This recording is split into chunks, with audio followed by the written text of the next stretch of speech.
پاکستان نے بھارت پر 4 جنگیں مسلط کی۔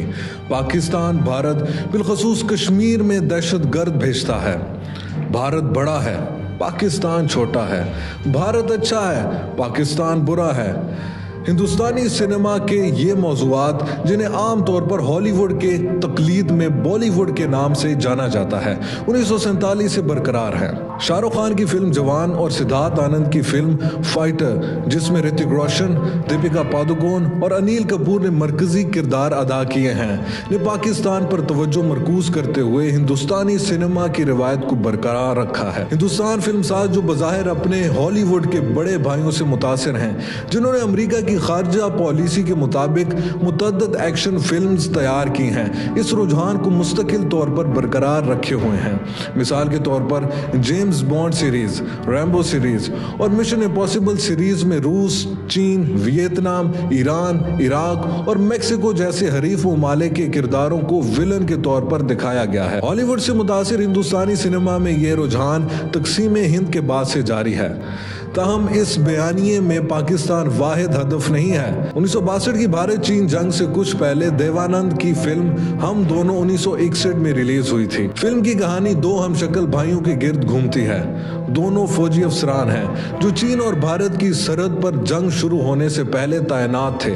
بڑا بھائی لڑائی میں مارا جاتا ہے اور بیوہ کو خبر پہنچانے کے لیے چھوٹا بھائی غیر یقینی حالات میں گھر آتا ہے۔ اس کے 2 سال بعد 1963 میں دیوانند نے تقسیم ہند کے موضوع پر تیرے گھر کے سامنے بنائی۔ اس میں مرکزی کردار ایک آرکیٹیکٹ کو اپنے اور اپنی محبوبہ کے باپ ایک دوسرے کے سامنے 2 ایک جیسے گھر تعمیر کرنے کا کام سونپتے ہیں۔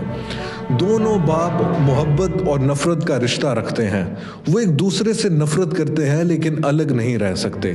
یہ علامتی طور پر بھارت اور پاکستان کے درمیان تعلقات کی عکاسی ہے۔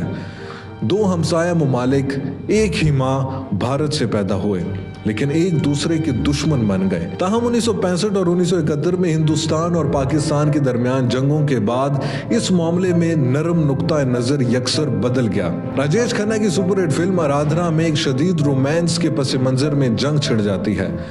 ہیرو جو کہ بھارتی فضائیہ کا پائلٹ ہے، پاکستان کے خلاف فضائی جنگ میں جان سے ہاتھ دھو بیٹھتا ہے۔ اس کے بعد 1980 کی دہائی میں جب کشمیریوں نے بھارت سے آزادی کے لیے استصواب رائے کا مطالبہ کرنا شروع کیا تو ہندوستانی سینما میں پاکستان مخالف عنصر شدت اختیار کر گیا۔ اس وقت کی قابل ذکر فلم بارڈر تھی، جس کی ہدایت کاری JP دتا نے کی تھی۔ سنی دیول اور جیکی شروف کی فلم بارڈر میں 1971 کی جنگ کے دوران راجستھان کے محاذ پر ہندوستان اور پاکستان کے درمیان زمینی جنگ کو دکھایا گیا ہے۔ 1998 کی کارگل جنگ کے بعد دتا نے 2003 میں ایک اور پروجیکٹ LOC کارگل شروع کیا۔ اس کے بعد کشمیر کی تحریک آزادی اور کارگل جنگ کے موضوع پر متعدد فلمیں تیار کی گئیں، جن میں سے اکثر میں سنی دیول نے مرکزی کردار ادا کیا۔ IMDb نے بھارتی فلم سازوں کی تیار کردہ 35 ایسی فلموں کی فہرست تیار کی ہے جو مختلف موضوعات کے ساتھ پاکستان کو نشانہ بناتی ہیں۔ ان میں سے 28 فلمیں 2014 میں نریندر مودی کے بھارت کی وزیر اعظم بننے کے بعد ریلیز ہوئیں۔ انتہا درجے کی قوم پرستی پر مبنی ان فلموں میں بھارتی فوجیوں کو بہادر دکھایا گیا ہے، جس میں بھارت میدان جنگ میں پاکستان کے خلاف فاتح بن کر ابھرتا ہے۔ ان میں بیشتر فلمیں متنازع وادی کشمیر میں کاؤنٹر انٹیلیجنس آپریشنز کے گرد گھومتی ہیں، جسے بھارت نے آرٹیکل 370 کو منسوخ کر کے 2019 میں ضم کر لیا تھا۔ مودی کی BJP کے اقتدار میں آنے کے بعد بالی ووڈ سینما نے پاکستان کے بارے میں زیادہ جارحانہ موقف اختیار کیا ہے۔ ہندوستانی فلموں میں پاکستان مخالف جذبات کی کامیابی اس بات کی گواہی دیتی ہے کہ عام ہندوستانیوں میں پاکستانیوں کے خلاف نفرت پائی جاتی ہے، جسے مودی حکومت نے بڑھاوا دیا ہے۔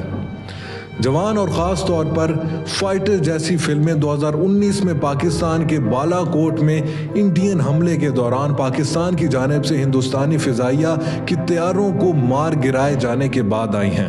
اس واقعے نے ایک مودی حکومت کو سبکی سے دوچار کیا اور ہندوستانی فضائیہ کی صلاحیت کے بارے میں کئی سوالات کھڑے کر دیے۔ اس کے بعد ورتمان کو مودی حکومت کی طرف سے ویر چکر ہندوستانی فوجی ایوارڈ سے نوازا گیا اور بعد میں پاکستان میں بہادر مشن انجام دینے پر